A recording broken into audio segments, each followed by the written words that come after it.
and I'd like to preface this by saying this whole meta situation with Facebook is just, it's kind of like the equivalent of what happened with the pandemic. Like once the everything happened, the shutdown happened in 2020, and then kind of like when things started to start back up, like the way that everything kind of went down, which was very like communist party-esque, which is like, well, yeah, I know you guys used to have these freedoms, but like basically like fuck you and deal with it. Now this is the way things are going to be. It's like, and this like fake, that's what I want to focus on really in this episode, is this sort of like fake veneer of like everything is fine, everything is great, everything is just as it always was.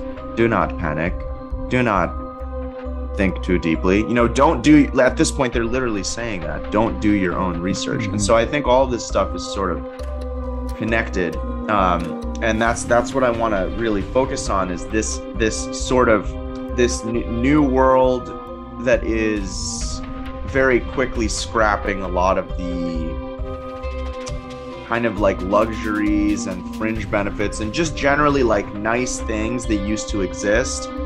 This whole situation with all the COVID restrictions, it's sort of like, oh well, no, that is the reason to do away with pretty much anything and everything. It's like, well, we're not doing that anymore.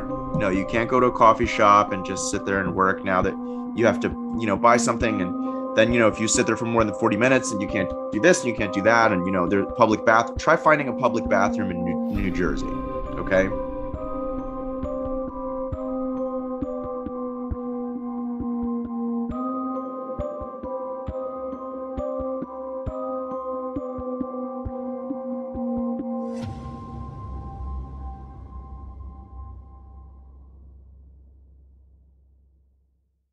Let's do. All right. I'm down to do the surrogates meta thing.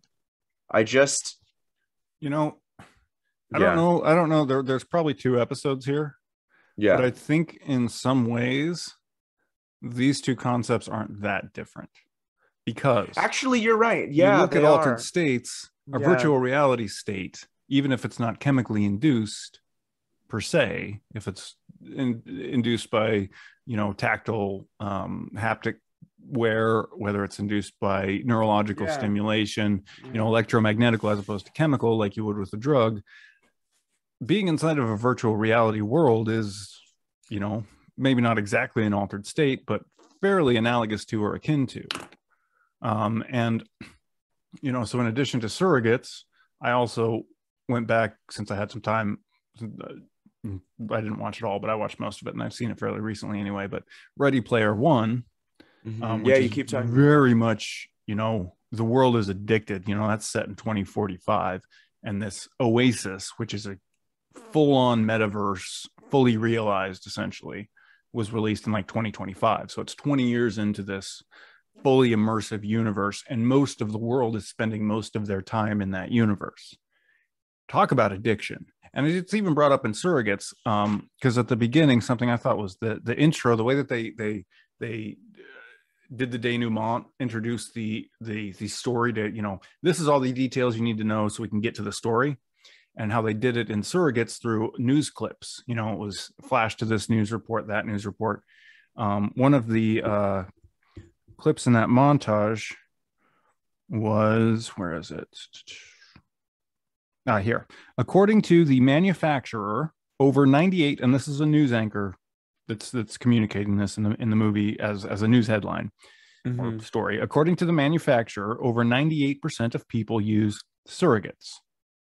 98% of the world. And if you look at that movie, like the wife character, Yeah. she's basically addicted to being a surrogate. And I think the implication is most people are. And so the idea of addiction and alternate states, I think, directly ties to a virtual world, because it is essentially a electromagnetically induced altered state or visual or whatever altered state, as opposed to a direct chemical like a drug. But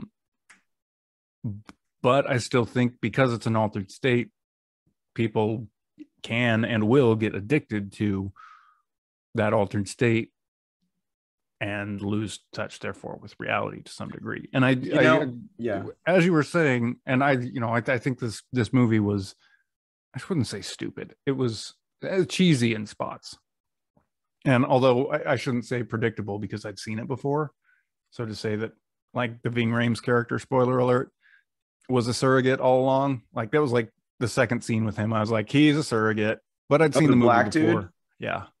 Yeah, yeah. That was honestly probably my favorite like part of the movie, just in what that represented, that like this guy, like the prophet, like the guy with dreads that everyone's like, oh, like, just his whole image is like, we have to get back to the earth, and like that like anyone more likely than not. And I think that's just, not to bring scripture into this like we fucking do every No. single episode, but that's something that I think is, I'm starting to understand more and more why they put that in there so much, like the whole like false prophet and sort of like antichrist thing, because it's like the more, absolute power corrupts, absolutely, and the more influence, the more people are listening to what you have to say and taking it as canon, the more likely it is that that your message will be corrupted, or your spirit will be corrupted, essentially, that you will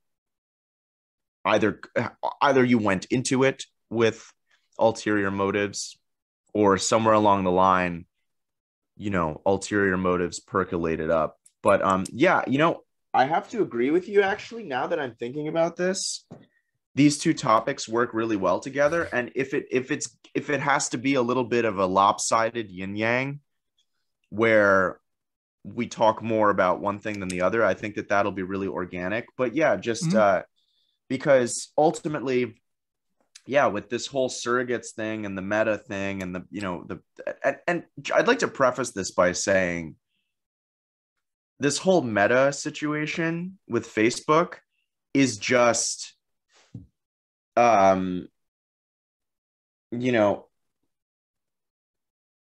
it's like, it's kind of like the equivalent of what happened with the pandemic. Like, once the scamdemic, once everything happened, the shutdown happened in 2020, and then kind of like when things started to start back up, like the way that everything kind of went down, which was very like communist party-esque, which is like, well, yeah, I know you guys used to have these freedoms, but like basically like fucking fuck you and deal with it. Now this is the way things are going to be. It's like, and this like fake, that's what I want to focus on really in this episode, is this sort of like fake veneer of like, everything is fine, everything is great, everything is just as it always was, do not panic, do not think too deeply, don't do, at this point they're literally saying that, don't do your own research. And so I think all of this stuff is sort of connected, and that's what I want to really focus on, is this sort of this new world that is very quickly scrapping a lot of the kind of like luxuries and fringe benefits and just generally like nice things that used to exist. This whole situation, with all the COVID restrictions, it's sort of like, oh, well, no, that is the reason to do away with pretty much anything and everything. It's like, well, we're not doing that anymore. No, you can't go to a coffee shop and just sit there and work, now that you have to, buy something. And then, if you sit there for more than 40 minutes and you can't do this and you can't do that, and, there's public try finding a public bathroom in New Jersey. Okay. Just, that's a homework for you. Get in a car. Me and Mel were in New Jersey, and she had a fucking nervous breakdown, because it's true. Like, honestly, in New Jersey, it's like if you are like a peasant and you just drove into like Beverly Hills, just knocking on people's door trying to find a bathroom, and like they're just sneering at you, except it's not Beverly Hills, it's a gas station, and they're just like, oh no, it's closed, like everything's closed. And it's like, I know you have a bathroom right there, but they're like, it's just a nightmare. But yeah, what I wanted to say is that I think this thing with meta is like them kind of like drawing aside the curtain and like pretty much doing away with any pretenses, you know, because it's like it's all of this stuff is coming under one umbrella. It's just getting people to give up their body and give up their slot in physical corporeal reality of like, you know, like the filter for existence that our physical reality is. We're supposed to essentially sign this contract, whether consciously or unconsciously, where we give up that filter, our God-given sort of designed by nature, what we've come here to actually like occupy. We give that up, and then we don this whatever, you know, VR helmet, this thing that, because that's ultimately that's what the brain and the body do, is we're not getting everything. We're filtering, you know, all of that sensory, or I shouldn't even call it, all of that data, all of that information of existences of the cosmos, whatever, is being filtered and sort of like parsed and distilled down into just what's relevant to us. So we're already losing a lot of data, of information from the all, as it were. And now we're essentially being encouraged, in some cases coerced, to lose even more.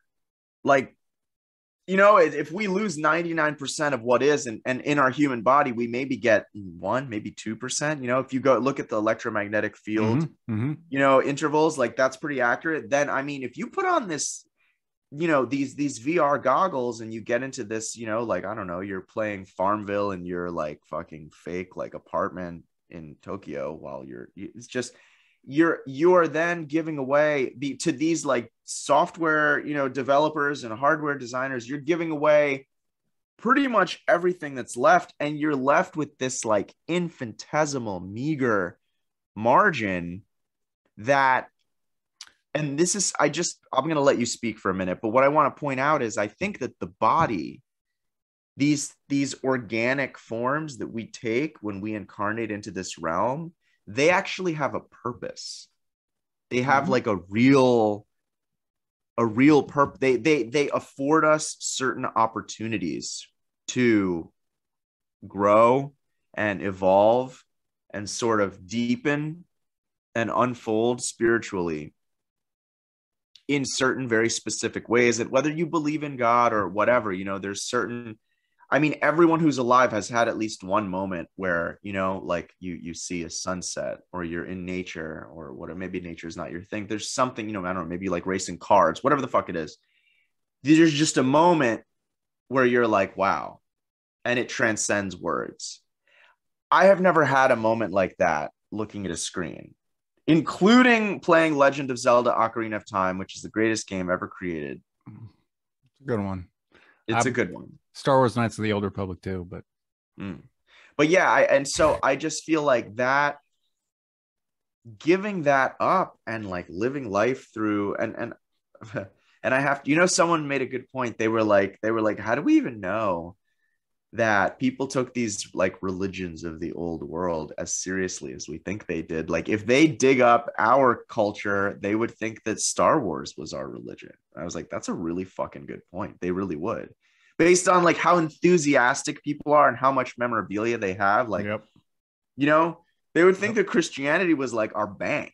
You know what I mean? Because they all have the same, like, you know, or like but yeah, like a musical movement or exactly, a therapy, right? Yeah, especially if they dig up like these like mega churches with the screens. It's like, oh, this was like their movie theater. Yeah, very specific brand of entertainment, perhaps. Yeah, that's interesting to think. Well, the only kind of thing, you know, you said you're going to let me speak. I don't have really a ton to say to answer, except when talking about the whole idea of, you know, our 5 sense, quote unquote, 5 sense reality, which I think we have more than 5 senses, but that's, you know, just for the sake of giving it a moniker. Our 5 sense reality is inherently a filter, like you're saying. It's inherently limiting the amount of information that we are consciously and to a degree subconsciously exposed to or aware of, because, you know, there's, like you said, literally such a wide spectrum of electromagnetic impulses, save different kinds of information, but just from the electromagnetic spectrum that we have to filter out, because otherwise our visual field would be, scrambled in chaos, or we'd be, if we could hear gamma rays all the time, it would make it harder for us to talk to each other, because we'd have to talk over this background gamma noise pollution or whatever. Mm-hmm. So that 5 sense reality, quote unquote, is, as it should be, limiting, because we can't deal with all, we don't have the ability to deal with all of the information all at once, all the time. And yet it's designed to function in such a way as, if you're cognizant of it, you're cognizant that your sensory reality is a limited view of a larger picture. That's part of how it's designed. That's part, that's inherently its natural state. And especially when you're aware of its natural state and can kind of work in, alignment with it, to understand I'm seeing a certain range of things, and there's probably more that I'm missing. Just, is the natural process of human perception. Now you're taking, that, and now you're limiting the amount of information that you're even able to come to, because you're only now limited to what is being beamed in through your goggles, or headphones, or into the haptic sensors in your, Meta gloves or whatever. And I keep going back to that because that's the next step. I feel like, brief maybe aside, Surrogates was kind of the beta version for what Ready Player One is, because Ready Player One is like, if you think of that, like if Surrogates was like full blown, another 10 years of like, really, that's what Ready Player One. It's a super immersive, super heightened virtual reality, where in Surrogates you're sitting in your chair. In Ready Player One, you're actually moving, more like the Oculus, where you're punching or rowing or playing tennis or whatever, and you're actually moving. Whereas in Surrogates, you're just kind of stationary, controlling everything with your mind. But nonetheless, whatever those inputs are, goggles, headphones, whatever, those are limited to whatever the program is sending. So you're taking, already limited perceptual field and limiting it even more. It's like, nature gives us a fire hose of information. And the way that we deal with that is by taking our little, hose and getting it where we just got a little bit of it and can kind of angle away. So we're still getting some of the water, but not all of it, because it's just too much. But now we're trying to take that same hose, but instead of getting fed from the fire hose to a smaller hose, it's like being fed from a drinking straw. And so, it still goes into the hose, but now we've got no, very little water coming out the other side of our hose. Limiting what you're even exposed to and hoping to get the nourishment or hydration out of that is not really going to work. I think that's kind of what Facebook was all along. The whole, at least the last 5 or 10 years, Facebook has been designed to limit that. The algorithm limits what you see. You get people saying, hey, all my followers, I think I've been shadow banned because nobody's, interacted with my last 5 Facebook posts. Right. That's essentially on a limited kind of static visual scale, doing the same limiting action as far as what people are exposed to as the immersive VR world. The immersive, it's just more immersive, but it's the same concept. Facebook is not letting you see everything. It's not designed to do that. It's not like the internet where you can go on and, find, you can go into every corner of the internet. Facebook is prohibitive. So it's shrinking the information stream. And the longer it's existed, the more prohibitive it has become. Right. And I think it's all building, whether it was intended or whether it was just kind of the natural evolution of this idea. It's no surprise that now we just have a more immersive version of that same limiting information channeling medium. So to me, it's like, it's less, it's limiting, the VR world, the meta world is inherently limiting. And it's no surprise that that came out of Facebook, because Facebook, I think, was kind of designed all along to be inherently limiting, as far as what information you're seeing from the user interface. And so,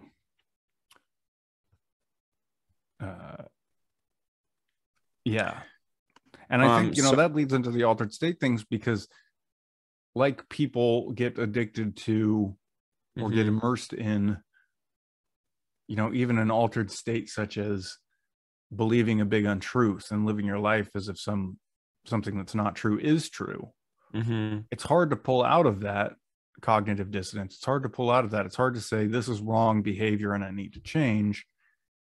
And when it's immersive to the point where you can go out into the metaverse and see a bunch of other people doing the same thing around you and seeming to be normal, then it's less likely for you to say, this is a behavior that's not natural. This is a behavior that is taking me away from source, taking me away from, just reality, and putting me into a state of immersive non-reality that enough people are confusing for reality that we can kind of take comfort in our shared delusion, so to speak. So, and it's, when you have, that's the whole thing. It's a lot easier to feel comfortable in your ideas when you have people around you that you think share the same ideas as you. It's hard when you look around and nobody has the same idea as you, at least in my experience over many years.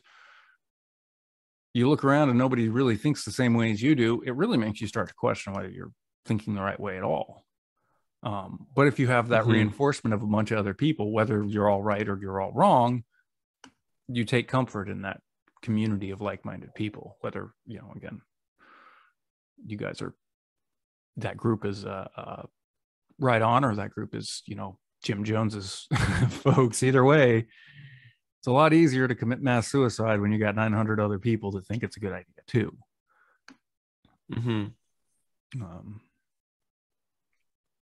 And that's, that's the metaverse is this, it's the next step of immersive shared reality that is marketed for the mass appeal. And part of that, from a psychological standpoint, the mass appeal also reinforces that, well, if everybody's doing it, it must be a good thing. That appeal to the majority, which again goes back to that quote from the beginning of Surrogates, from that according to the manufacturer, 98% of the world's population use surrogates. And that, according to the manufacturer, so what's the manufacturer saying essentially? Buy this because everyone else is. Exactly. And that's essentially the ultimate end of meta, I think. Another interesting point is that I need some tea or something. The drinking cold liquids when it's like 19 degrees outside is not a good idea. Another interesting point is that when he's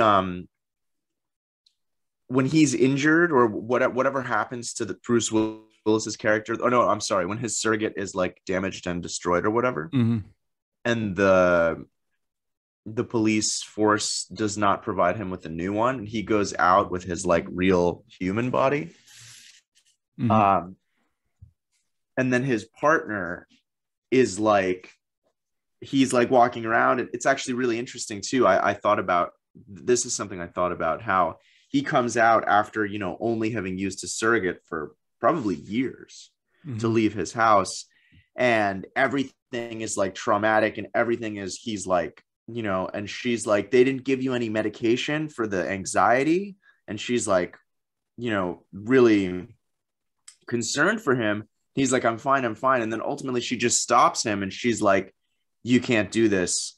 It's too dangerous. Like, you can't just, you're not used to this. And so I really thought about the shutdown and how everyone was essentially locked in their homes for like, pretty much for like 3 to 4 months. I mean, or at least I was, and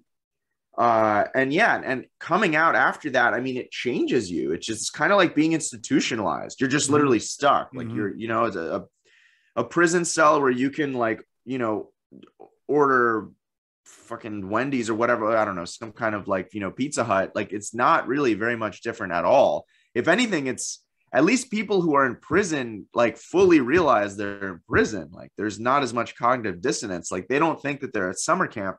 Whereas a lot of these people, seriously, at the shutdown, it's like they thought that they were like, it's like, oh, I'm home, but I can work from home and I can just get DoorDash and seamless and whatever. And it's like they think they're like, being put up at the Ritz for free. And it's like, you're in prison, dude. You can't go anywhere. And so I just thought that was an interesting parallel, because there's this push on a social, wide scale of like, don't you want to, because they want large scale adoption of, anything that they've put this much money and time and effort into. They want really across the board, they want to recoup their investment, right? And so they want large scale adoption of this stuff. And the best way this has been shown to be true, especially over the last 2 years, the best way to make anything happen is to get people within society to coerce and police each other. Yeah. To make it happen. And that's what's going on. And so, like with Facebook, for example, I'm trying to get rid of my Facebook account. And it's like, okay, like, I'm downloading all my photos and everything. And then I was like about to hit delete. And I was like, oh, but have all these login. And it's like they worm their way in to all of these things that you do. And so if you do try to, it's like, honestly, it's a lot like getting a tumor removed. It's like, well, we could take out this tumor, but actually it's got these fibers that it's sent out. And so it's kind of like, it's like near your, whatever, it's got fibers in your prostate, and it's got fibers in your kidneys, and it's got fibers in your large intestine. And like, so you can get rid of it. This is kind of how coercion happens, where the illusion of free choice, it's like, no, we can take it out. You can delete your account. We can get rid of it. But then this, and this will happen. You won't be able to do this anymore. You'll be short a kidney. You know what I mean? It's like it's a weird reference, but I think it was Tomorrow Never Dies, one of the Pierce Brosnan Bond movies, where Robert Carlyle, the actor, was the bad guy. He was like super smart and they thought he was dead because he got shot in the head. But the bullet stayed in his brain. It didn't kill him, but it was like pushing on a spot that made him smarter. And the whole thing was he couldn't remove the bullet because it would kill it. Like the bullet was making him smarter, but keeping him alive as well. And so he couldn't, and so it's kind of that like, yeah, it's giving you some perceived enhanced thing. He's making Robert Carlyle's character more evil and better at doing evil things. And yet, if he was going to try to remove what was causing that, it would probably cost him his life. It's a strange parallel, but okay. So let me try and I'm trying something new here where I utilize the powers of organization. So in the interest of that, I just want to lay out some of the talking points that I really want to hit. So this is what I wrote down.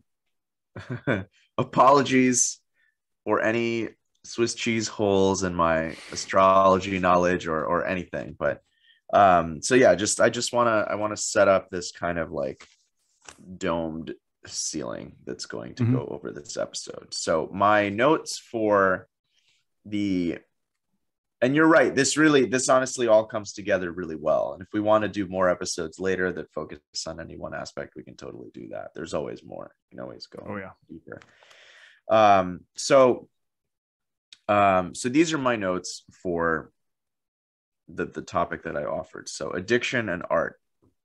I have Neptune and Venus, which both in their own way are connected to creativity, although in different ways.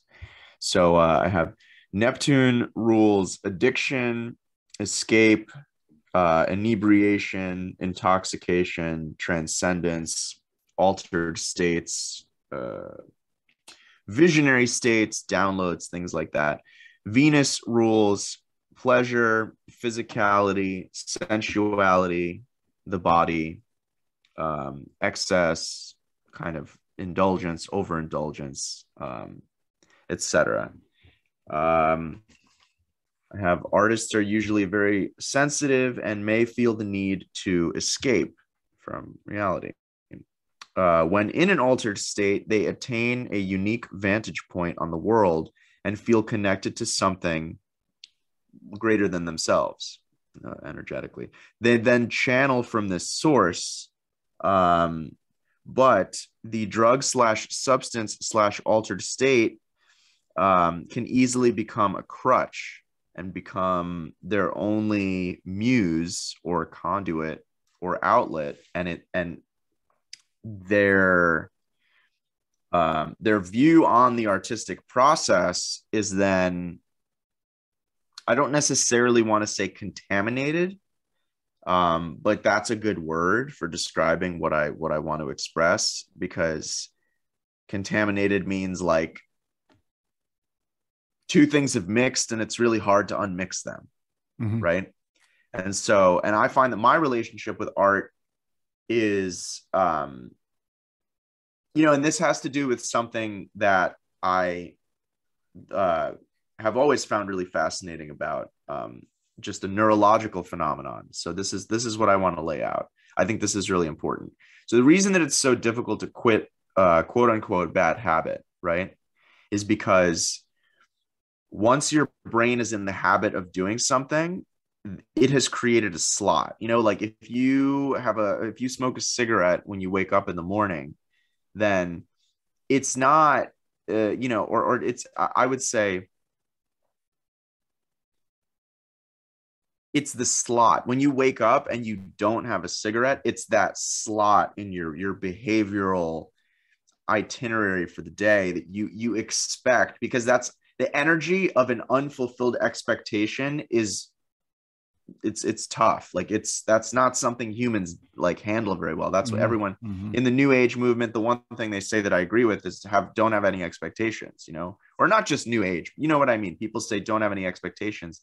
That's really fucking good advice, because if you have expectations, you are making an energetic investment. You're like, oh, okay, well, this is gonna happen and it's gonna be great, and then when you don't get that, it's like, if you're sending a letter or a text message to someone and you pour your heart out and then they don't respond, you're like, what the fuck? You just put yourself out there, you put your energy into this sort of thing, and it didn't manifest, or it didn't coalesce the way that you thought that it should, And it goes to the kind of Buddhist idea of, it's not desire that's inherently bad. It's attachment to desire. And that attachment to desire, I think, is another way of saying the expectation of having a desire met, or even a need met to some degree. But it's not so much that we have wants and needs. It's when we attach ourselves to the expectation that can bring psychological disappointment. And I think it's important too, because you can never be free of desire, not in a body at least, and even these like creepy discarnate entities, like even they have desires. They don't even have a body. Like, what are we talking about? Oh, eliminate your ego. Like, good fucking luck. You know what I mean? It's gonna happen. But yeah, maybe I can speak a little bit from personal experience. So I am an artist, was an artist. It's actually interesting that I use that language, because first of all, I'd like to say that altered states did a lot for me initially, particularly cannabis. Cannabis is a great substance to use when you have not been through a lot of trauma.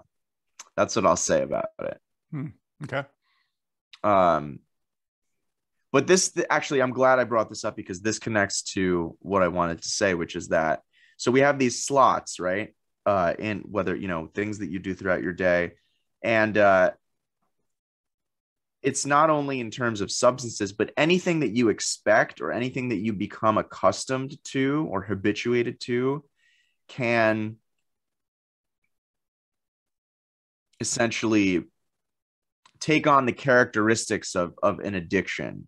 or a pathological behavioral pattern, right? Let's say you, I don't even need to give an example. I just want to, I want to really illustrate this mechanism. So what's happening neurologically there is you have one group of neurons that has sort of envisioned or laid out how things are going to go.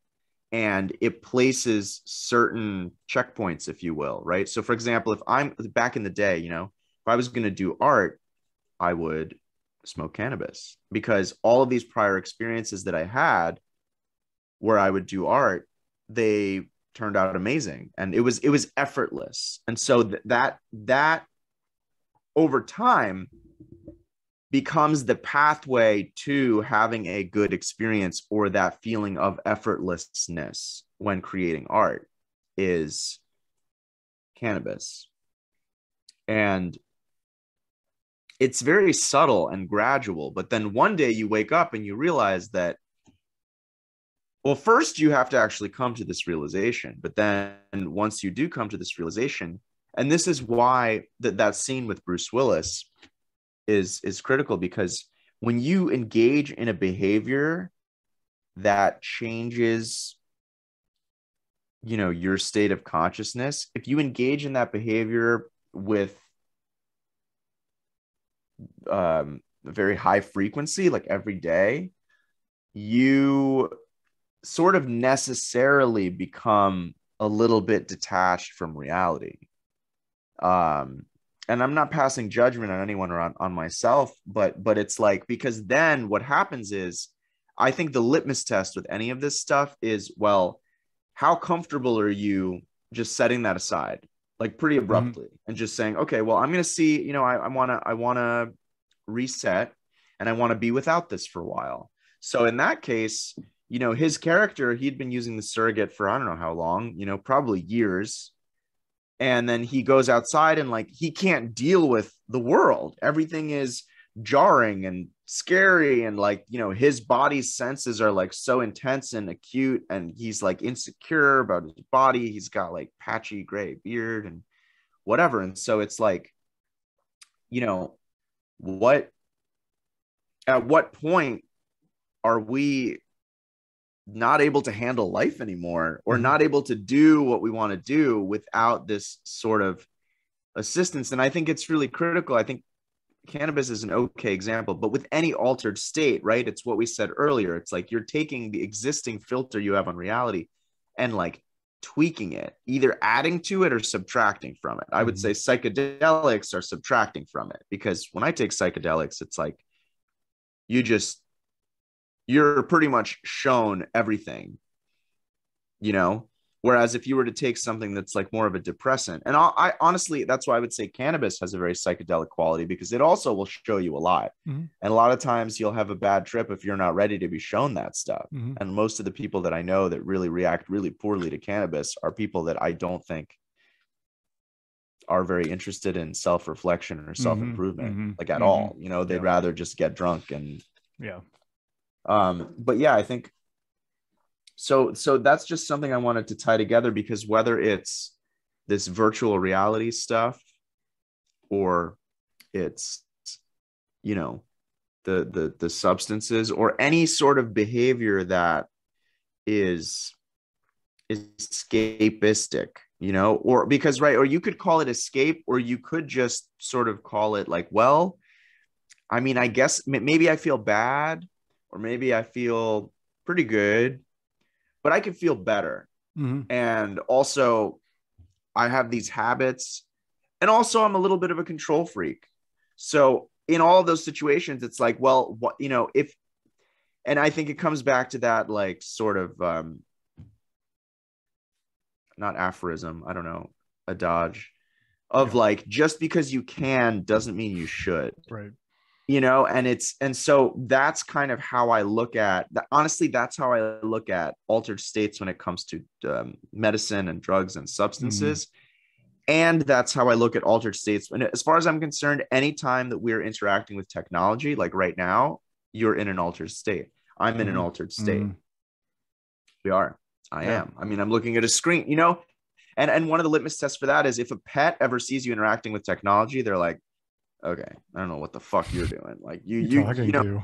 you're just, we just sit there all animated, like talking into like an LED pane, and they're just like, they're trying to get your attention and they're like, whatever. Eventually they give up on you because they're like, well, you've lost it. You're just sitting here for 2 hours talking to a rectangle. Yep. And so it's just, I think that those things, we can use them responsibly as long as, and in as much as we recognize that they are tools, and that timing and intention are critical when it comes to utilizing a tool. But if you forget that something is a tool, it's very easy to abuse it. Because some people don't have access to that tool. Some people could really benefit from that tool. But so that's also a place that I'm at in life now, is what tools versus like leisure activities, and just getting all that stuff clear. Anyway. I think that's a good kind of place to bring it back to one of the overarching topics that I think we come back to quite frequently, and it's kind of maybe my little pet topic as much as anything, but the connection between the artistic experience and its impact on one's worldview. And you could make the case that a real artistic experience, or I shouldn't say real, an authentic or genuine artistic experience is maybe at least analogous to, if not directly an example of, an altered state in and of itself, because you're hopefully, I think this is the point of art, adopting temporarily a different worldview than the one that you previously held. And I think that that's what we're talking about in terms of, you put these goggles on, the Oculus goggles on, or what have you, you're literally adopting a view of the world, or viewing a world that you couldn't have viewed before. So your worldview is changing. And it's designed for you. I'm so sorry, I don't want to cut you off, but I think this is critical, because Facebook and all of these technology companies, what else are they extremely heavily invested in? Pharma. And both of those, so pharma, you've got this battle on two fronts. Pharma is essentially putting things into, or trying to at least, encouraging you to take their products, and many of which are free because of insurance or whatever, right? These things are always like free and highly encouraged. Put them into your body, and then that will alter your body and your body's mechanisms, which necessarily changes because your body and your mind are connected. If, for example, if you pop a Valium, like that will affect your mind. It will affect how you see and experience reality. And then that stream of information coming in, they are able to tailor it and sort of like redesign it and retweak it in a way that is beneficial for their agenda. Not for you. It's not for your relief. And similarly with Facebook and Meta and these VR, goggles or helmets, or all of this technology, again, it is adding an additional reducing valve onto our consciousness, or it is further tweaking and engineering the existing reducing valve. And I just think that's a really important point to make, that again, these companies, they have very deep alliances and allegiances to one another. And that's it. What else is there? Body and mind. You know what I mean? Like they've got your mind in a prison, and then they're, then they've got all this stuff going into your body, not to mention, everything else, chemtrails, GMOs, fluoride in the water, etc. That is essential. Imagine if just a thought experiment here, I'll let you speak in a minute. Imagine if everyone in the world, like at the end of Surrogates, okay, if everyone was just pulled out of everything. Like, I don't know what that would look like, but it looked like, what Tyler Durden talks about in Fight Club, with like the ivy growing on the freeway lane, or whatever. And it's like, I don't know, but just what, there's just so many layers to this matrix. There's the mind layer, there's the body layer, and it's just, that's a cool thing, I think, to imagine, is what the fuck would that look like if everyone was pulled out. And it's, so it's kind of like you're saying that there's a chemical, approach to it, pharma approach to it, as well as this kind of um, display approach, so to speak. But think of it like, to use a good old art term, a camera obscura, which, for those of you who are unfamiliar with the term, camera obscura is essentially an old way of making images. And the primary method was camera obscura was said to have been invented or discovered or whatever by someone, I think, in North Africa or in that area. But it was initially an early Muslim during, I think, around 900, when the what was that called, the Muslim world was really flourishing around that time, and a lot of Not the Arab Spring. not the Arab Spring. Yeah, that was it's funny because that's, I was like, I know it's not that, but the Islamic Golden Age, maybe. The Golden Age. That's it. Thank you. Yeah. So it's said to have come out of there. Anyway, the point is, the camera obscura initially was a dark tent with a small hole. And essentially what happens, and you can set this up if you have a dark room and a way to set up a hole, is the way that the lights and optics will work is whatever is outside will essentially be broadcast. The light will pass through, and you'll see essentially like a camera, it coming through this hole, and the image will be broadcast on the far side of the tent from the hole. And essentially it's the same concept as a camera. I have an aperture where light comes in, and then that light makes an impression on the silver nitrate acetate stuff, the film, or cellulose, or whatever kind of film. But so to tie that into, so the actual photoreceptor part of it is being altered. Our ability to perceive what is on the screen is being altered. That's the pharmacochemical. But then they're also altering it from the stance of what's coming into the camera in the first place, what's coming into the tent. So it's both sides. It's both the image coming in and how it's interpreted. So you really then are looking at controlling two sides of everyone's perception, not only what is able to be perceived, but then how what is perceived becomes interpreted. And so, yeah, I think that's a really good point. And I like the camera obscura analogy for that. But to go back to briefly, you were talking about neurology and bad habits creating neural pathways. That's kind of the cool thing about art and about all of this worldview adoption. Even, because there's a degree to which every worldview has some some disconnect from reality. Not every, but the vast majority of worldviews have at least something that's not exactly right, which is why we're always hopefully trying to refine our worldview, refine the way that we're perceiving reality, and then also refining what it is that we're taking in, because these neurological pathways become wired over due to habitual activity. But that's not the end of it, because the brain has an extremely high capacity for neuroplasticity. You can rewire your brain, literally rewire your brain. I mean, this is not, you think about things differently, you start to address that expectation that was going unfulfilled, and you start to address it head on, and you actually, and this is, documentable from CT scans and such like, where you can have, somebody's a smoker and you take a scan of their brain, and then 2 months later when they've quit smoking, you take a scan and it's different.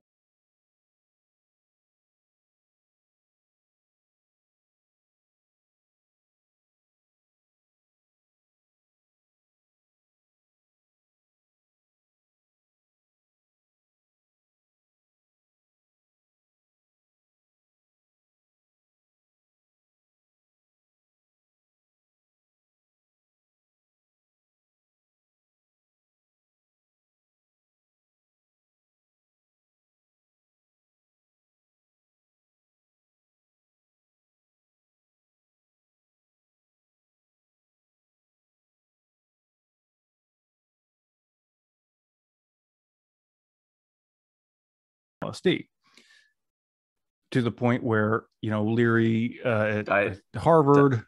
Diethylamide. I'm sorry. Oh, yeah, sorry. For rewiring, you're saying? Yeah, was doing these experiments, particularly in the early 60s I think Harvard or MIT. I think it was Harvard. Anyway, where, you know, again, to go back to smokers, the people who wanted to quit smoking would come into this college, you know, university setting where it was a, you know, this was not just LSD being given out in the streets. It was like any other psychological therapy at the time, where it was monitored, and it was, you know, like an experiment, you know, set up like an experiment to control variability and all that stuff. But they found that after one, I think it was one treatment, which is actually 2 sessions, and they're not talking about like taking a massive dose, but, you know, just a small amount with kind of a guided, you know, the administrator guiding the person along the direction that they wanted to get, particularly quitting smoking. The recidivism rate for this treatment was extremely low as compared to other stop smoking treatments of the time. This goes Wait, on to talk define about. define a low dose. I'm just curious. Off the top of my head, I don't Yeah. know. Okay. Okay. Go on. Go on. Go on. I've got the book somewhere. My eyes aren't falling on it, but so yeah. So, and then there's also experiments which I've seen some data or some speculation that the second kind of round of experiments, which was on criminals and trying to use the same kind of treatment to help rehabilitate and decrease recidivism. I've heard from Leary and folks in that camp that it was extremely effective and almost got rid of recidivism in criminals, you know, ex-cons who had taken this treatment. I've also heard other people say, well, those numbers were inflated, or it was limited. You know, they only looked at the first couple of years after they were released, and the recidivism rate over 10 or 20 years was essentially more or less the same, or didn't diminish that much. So I'll leave the legal recidivist, you know, criminal recidivist kind of study on its own. People can look at, but everything I've heard about the smoking treatment has made it seem to work. Regardless, the underlying idea is that psychoactive substances, psychedelic substances have essentially the ability to give the person taking them a chance to kind of reset their worldview back to kind of base. And you were talking about these things kind of strip things away. Yes, that's the whole idea. Strip the excess away and then go, okay, this is what I know. Now let me see if I want to build a new way of looking at the world, because I have the opportunity to kind of strip a bunch of stuff away and not be encumbered by it. So there's a degree to which, and I think that was part of the reason that LSD was so highly researched, and then used. You know, I think that the government basically giving LSD to San Francisco in the 1960s was essentially a big experiment. You know, what happens if this is just out in nature? How do people react to it? I think it was part of a larger experiment, whether intentionally designed or not.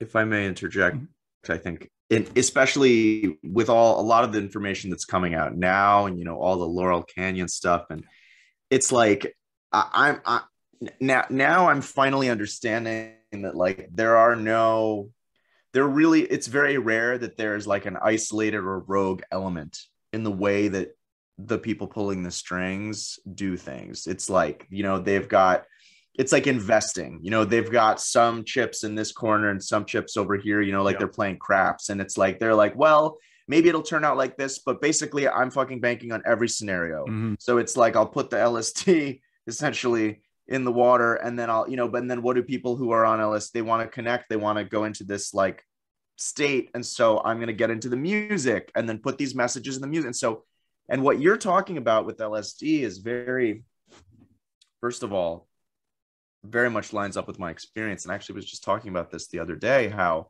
of all of the tools that I have used in my life, nothing, this is my analogy, and you as someone that has played video games will appreciate this. What is the most expensive, most valuable item in any game? Like, let's say like a Final Fantasy or a game where you have like skill points, right? Mm-hmm. usually to an extreme, like it will be prohibitively expensive to get this item to where most people won't even try because it's that valuable. Mm-hmm. That item is the skill unlearned scroll that allows you to essentially unlearn, like you keep your sort of level of The skill wisdom, points. you keep your skill points and your level of experience, so you Mm-hmm. already know how the game works Mm-hmm. to a very high level, but you get to go back. It's like it's like almost like you revert to a baby and you get to keep your wisdom of being like Mm-hmm. whatever middle-aged and use each one of those skill points with that much more intention, Mm-hmm. knowing how things work in the game, whereas initially you didn't know any of that. And even games that don't have that, you can kind of, approach that by saying you played the game through the first time. right. Now you have the experience of the story, Totally. experience of the game. Now when you go to play it the second time, you're a little bit wiser because you're still starting from scratch, but you have a better idea of where things are going and how you want to adapt to it. I know, at least as far as I recall, it's been a long time, but that certainly that would apply to the Ocarina of Time. I know that applied to Knights of the Old Republic games and such like. But yeah, that's a really good point, and that's essentially an analogy to what we're talking about here. So you're absolutely right. The ability for this thing to neurally rewire your neuro pathways is invaluable. But here's the thing: it's not the only way. That's the whole point. You can do this through a lot of different ways because essentially it's about how do you look at different worldviews, adopt different worldviews, think about different worldviews.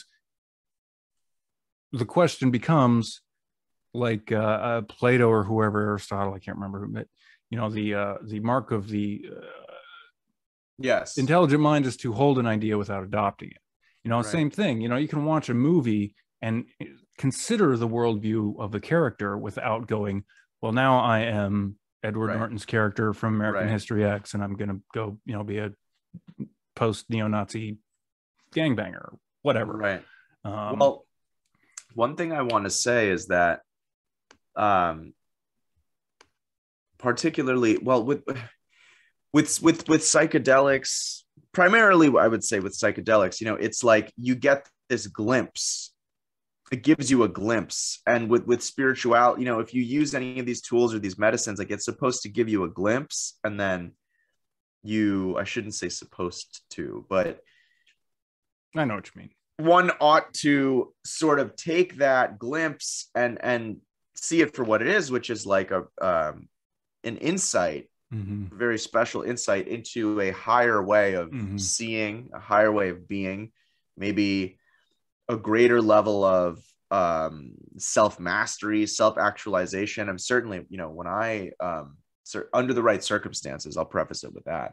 When I take psychedelics, I find that I see everything so clearly, and these walls that we sort of perceive between who we are and who we are behaving like, now, and the best version of ourselves, those walls just seem to come down. Mm-hmm. And like that, because I think there's a weird thing people get into where they feel that they need permission. And especially when the codependency comes up and we get all tied up with other people's feelings and we get fixated and obsessed with, how could this happen? Like, what did we become fixated with projecting a certain image of ourselves and controlling what other people think about ourselves. Like, I do that shit. I do that shit so much. I think we all do to a greater or lesser degree. I certainly do. And yeah, and it's interesting to think about how much of that is even organic versus how much of it is programmed into our culture. Mm-hmm. And this actually connects perfectly with what I want to say about, I don't know if you watched this, like, for whatever the fuck press release, or where Mark Zuckerberg is, like from the planet fucking Zorgon, just walking around, like he's like there was a little, I think I've there was like a seen really the headline, good, but I haven't watched it. Yeah, there was a good cut. I don't remember where I saw it, but it was like, and it showed he's just like, he's like, hold on, let me put on my best Mark Zuckerberg face. No, I can't do it. I can't not smile.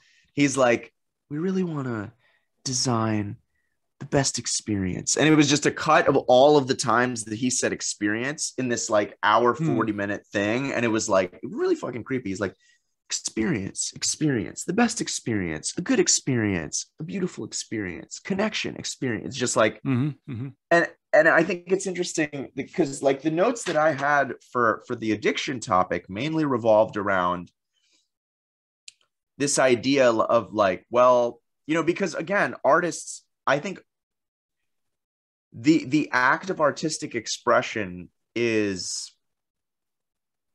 it's something that's in everyone, this sort of like baseline, like the urge for mysticism or spirituality or religion is highly similar to, the urge for artistic expression, because they both, there's that flow state, again, you can name it whatever you like, but it's like that higher state where you feel a part of something greater. Like, when you're writing, or when I'm writing, or when I'm, creating art, it's like, you still have your body, but you're not in all of that stuff. You're not thinking about what you look like or what people think of you. You're in that flow state. Something greater than you is working through you. And I have a couple of things that I want to bring in right now.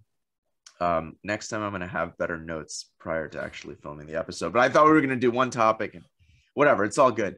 Yeah. But what I want to say is, I think that, have you heard of, well, that's a different, basically they did these studies with rats, where they would give them water laced with heroin and cocaine. And, it'd be one rat in a cage, and they would usually just drink the drug laced water until they died. Right. But then they did the same, and so the different researchers were sort of taking a look at the results from the study. And, I'm sure some of them were like, oh yes, the drugs that they're deadly and addictive, and this is just what happens. The rat can't resist. And other researchers were like, well, maybe it's not the drugs. Like, I mean, this rat is in a cage alone. So like, that already sucks. So, and so they designed, like a rat park, where they had like plentiful good food and like, mates, and they could socialize and run around and play games in the maze and the wheel or whatever. And they found that actually virtually none of the rats ever touched the drugged water. And if and when they did not do it to excess. And my hypothesis for this, of why that is the case, is because if you are invested in and engaged in meaningful connection with your environment and your community, and continuing to show up for that is high on your priority list, then that determines the rest of what's on that list. And so you will be prioritizing and classifying possible things that, choices you can make accordingly. And so if you're alone in a fucking cage with nobody, no, girl or boy or friend or newspaper, nothing, and you're just by yourself, if you're human contemplating your own mortality, if you're a rat, I don't know what, then you got nothing. Then of course you're going to go for this thing, because it's some measure of control, if not over and that's another thing. If you can't control your external environment, you're going to try to control your internal environment. That is why with addiction, the people that are most susceptible to addiction are people that feel totally at a loss for controlling their external environment, whether that's like domestic violence or you're being teased at school or whatever. It's like, we want to recapture some modicum of control, because it just makes life easier to be like, well, if things get too bad, I can either like end it, God forbid, or I can at least make it a little bit more tolerable for myself, because who wants to go in? It's, at that point, you really are being kicked around by the forces of nature and society, And so I just wanted to say, I think that is a really important point where, humans, rats, whatever, it's like if you have nothing going for you, if nobody is depending on you, if you don't have any responsibility or role, or you know, if you don't occupy a node in some real meaningful network that you are in the habit of showing up for, then it's a lot easier for your life and your mind and your consciousness to become infiltrated by this stuff. You know, like they say, idle hands are the devil's playground. It's like, if you're not, you know, it, because what we are, all of us are just moving patterns. We're just, that's what we're really full of. We're full of patterns. And so if there's like a kind of a cigarette burn, you know, you like, you know, you used to do one thing and now you don't do it anymore. You better replace that with something else. Otherwise, something else is going to worm its way in, because there are no blank spots in nature. There's always, you know, everything's filled up. Anyway, I'll let you respond. I'm kind of Sure. going off book here. And I would, you know, take what you're saying to kind of, you know, again, to tie it back to the concept of worldview, the concept of building and reforming one's outlook, one's belief structure, what have you. I think that there's something inherent in our makeup as the creatures of man that we are, that longs to examine different ways of looking at the world in order to refine our own viewpoint of the world. One of the best ways to do that is interacting with different people, because other people inherently have slightly different, if only slightly different worldviews.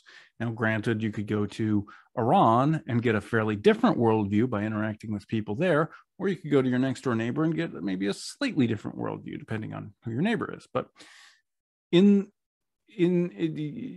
that is not available, you know, when you're a rat alone in your cage, that doesn't take away that desire or inherent need or inherent part of being of the species of man. And so you try to look for those connections, those not connections, excuse me, you look for those alternate viewpoints internally. And one of the ways to do that, you know, you could do it through deep meditation. You could do it through ecstatic meditation, ecstatic dance, ecstatic breathing. Those bring on altered states of consciousness, which is why some of those movements become, you know, kind of cult-like, or some of those activities can be used in sort of, you know, I would say, I shouldn't even say cults, but just, you know, become part of communal spiritual experience, communal, you know, introspection, or what have you. But lacking that communal aspect, chemicals, particularly what we would term drugs or psychoactive, psychedelic, psychotropic, whatever, have, and even, you know, just stimulants and depressants, have the ability to give you a different perspective into the world and essentially suggest another possibility when it comes to worldview and your belief structure. So since we're always craving that, if we're not getting it in community, if we're not getting it from other people, we can also look for it internally. And one way to examine that is chemically. And you hit a point that I had on here. And that becomes, you know, that becomes potentially problematic when it becomes, like we're saying, to that worldview. You become addicted to that worldview. You become addicted to experiencing that worldview. And it's just like anything, you know, you don't have to, you can be addicted to a negative worldview and never take drugs. You know, you could be as sober as a Muslim on Friday, and still go commit jihad and be a psycho on Saturday. You know, not saying that a lot of Muslims are jihadis, and most of them that are probably sponsored by Central Intelligence or MI6 or Mossad, but that's a different story. I think our views on Muslims are so fucking off. Like, the more I'm researching this stuff, like, it's like, it's honestly, just trusting anything that, like, quote unquote heavy air quotes most Americans believe about like a group, like you're guaranteed to go wrong. Yeah. Can I slip in one thing? You brought up exactly what I wanted to raise about if you don't get it from that organic social connection, you're going to look for it elsewhere. What I wanted to insert is like, you know, first of all, we have people getting their news on Facebook, right? So it's just that's a thing, you know, that's something that should be brought into this discussion, because and it's if you zoom out and you look at the whole picture of this stuff and you look at, okay, we're supposed to stay 6 feet away from each other, so you can't actually get near enough to someone to really connect with them much at all. You've got that. Then you've got everyone is supposed to be, you know, wearing masks. If you do even leave your house, which is like a capital fucking crime, right? In other countries, people are literally getting like arrested for like leaving their house if they don't have the right paperwork, or really just whatever, Queensland or what, that part of Australia. I heard the rest of Australia you is not walk as your bad. dog a block farther away from your house than you're supposed to Right. go. And so, you know, you've got all this stuff, and if you zoom out and you look at it sort of holistically, it's like they are creating refugees in a way out of all of us, because you can't go to your coffee shop, you can't go to your church, you can't go to the bar, and we are social creatures, arguably so much more than any other animal. But even animals, if you cut them off socially, like they're not okay. If a creature is meant to, that is a nutrient that is arguably more important than, because people can go without food for a long fucking time. You might be uncomfortable for a while as some of your parasites like starve or whatever, but you actually don't, like, these are really advanced, you know, bodies that we have, and they adaptable. They can do without, you know, yeah, discomfort comes and goes, but you know, and we're obviously all far too, you know, fattened and luxuried off the land. That's a separate discussion. But social connection, you know, the mind is a lot more fragile than the body, actually, in most cases. I've certainly, my life has shown that to be true, you know, because that's why it's encased in yeah, right, a bunch of bone. Right. But yeah, so it's really interesting because, you know, you can't go to church, you can't go to the bar, you can't go whatever to the pub, you can't go to the coffee shop and get your work done, you can't even find a fucking public bathroom. So what do? You scroll endlessly on Facebook, Instagram, Reddit, whatever, pick your poison. And again, even though you're not wearing a VR headset, you are getting all of your input through this very much curated, controlled, designed, engineered reducing valve for all the information that anyone is privy to. And instead of that whole stream, you're getting just this. And then instead of just this, you're getting what's politically correct this week. And then you're also and you don't want to trigger. So everything is reduced down. That's why I brought up communism at the beginning of this episode, is because it gets to a place where there's not going to be anything authentic or real or significant that is reported by this media machine, because everything has to be, you know, gluten-free organic news, you know, like cruelty-free news, you know, trigger-free, you know, dairy-free, dairy-free, Black Lives Matter news. Like, it's just, it needs all of the little, it needs to be notarized by every, you know, stupid example of regulatory capture, you know, that we have in our society. And so what you end up with, and so just to fold this back into sort of I don't even know which one is our main topic at this point, but I guess I can combine them, have right? A main topic on this podcast. So like with surrogates, you have people they live their life through this one thing, you know, it's like their avatar. And then you have people in our society who, whether it is, you know, tech or overuse of tech or tech addiction or overuse of drugs and mind altering substances, and addiction to that, which could, by the way, be coffee or alcohol. Mm-hmm. You know what I mean? Like Mm-hmm. it's, don't think that I'm just talking about like heroin or PCP or Yeah, something, yeah, something traditionally thought to be like this massively dissociative thing. Whether it's one or the other, it once we are inculcated with, and if you look at the trans movement and all of this stuff, and like the sort of rampant out of control state of like something like psychiatry, everything is a pathology. Everything is pathologized. Everything is a source of insecurity. It's like, and the way that they accomplish that is by making everyone compare themselves to everyone else. But really briefly, I just want to bring something up that this kind of came into my field, because I do like to discuss this sort of more scientific and physiological underpinnings of some of this stuff. So if you don't mind, no, go ahead. I'd like to read something. I think maybe will trigger some stuff for you as well. So this is an article.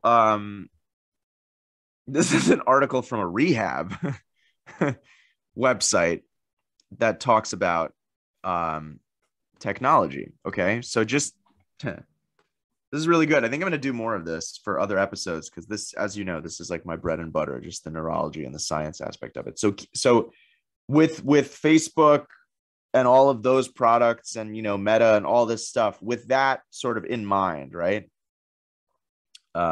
Just try this on for size. The emergence of the internet and the daily use of smartphones, tablets, and personal computers has made maintaining a healthy balance, that's key, healthy balance, with technology difficult. Staying connected on social media, participating in video calls at work, and responding to emails can make you feel like you need to constantly be plugged in to the internet. Not being connected to technology may make us feel as though we are missing out on pertinent information. But research shows that excessively using the internet and internet-enabled devices can lead to an addiction to technology. Technology addiction can cause disrupted sleep, social isolation, heightened attention deficit symptoms, impaired emotional and social intelligence.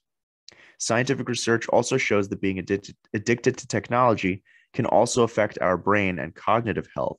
The more we use technology, the more neurological changes take place in the brain. Studies show that these changes can be so substantial that technology addiction can be just as harmful as substance abuse. Even though the Diagnostic and Statistical Manual of Mental Disorders, DSM, doesn't list technology addiction as a mental health disorder, how convenient, people addicted to technology demonstrate an inability to control, regulate, or limit their use of the internet and technology, which is characteristic of behavioral addiction.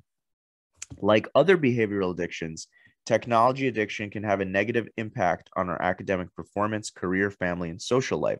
Being addicted to technology can cause us to experience sudden mood changes, obsessively focus on the internet and digital media, neglect our social, work, and school or professional lives, lose track of how much time we spend on the internet. I'm guilty of that. Feel like we need more time on the internet or a new game or device to be happy. Experience withdrawal symptoms when not using the internet or technology. Continue using the internet and technology even though it negatively affects our relations, which, by the way, I think is key. And this is like my whole theme. If you think about the rat thing, like you don't even have a gauge. If you don't have meaningful social connections in your life, then you have nothing to gauge anything by. It's like you're in a cave.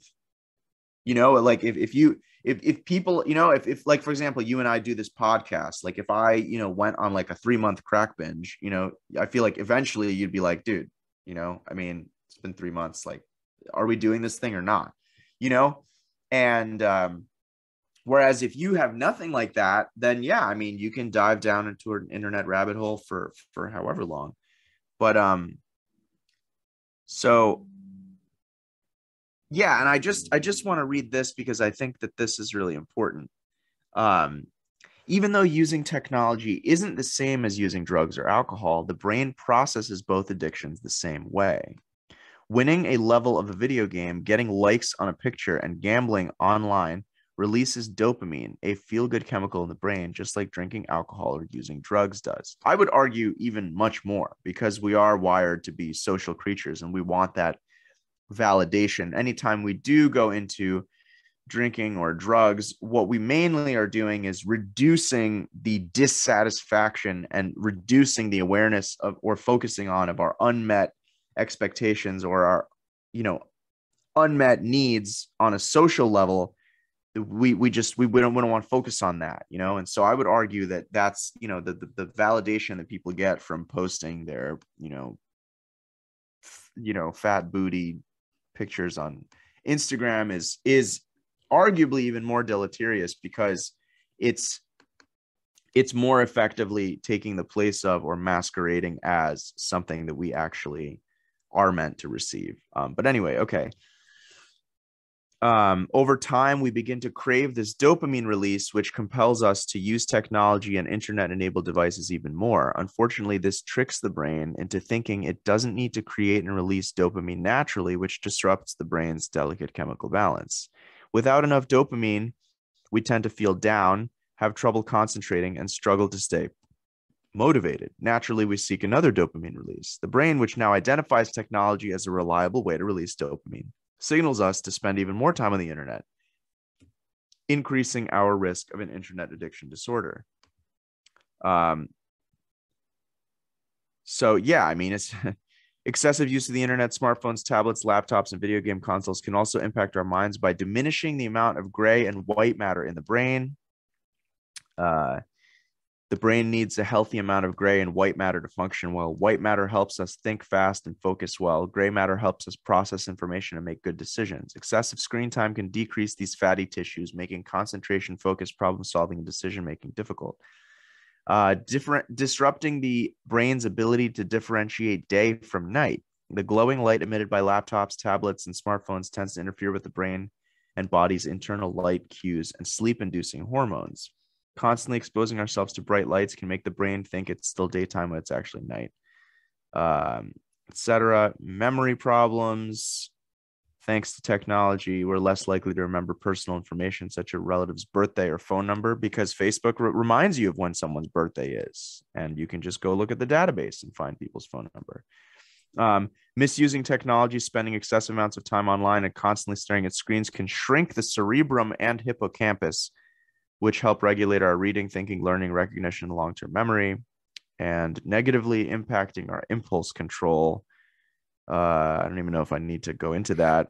Talk about something that just compounds addictive behavior is a diminished capacity for impulse control. Right. So it just reinforces that. Yeah.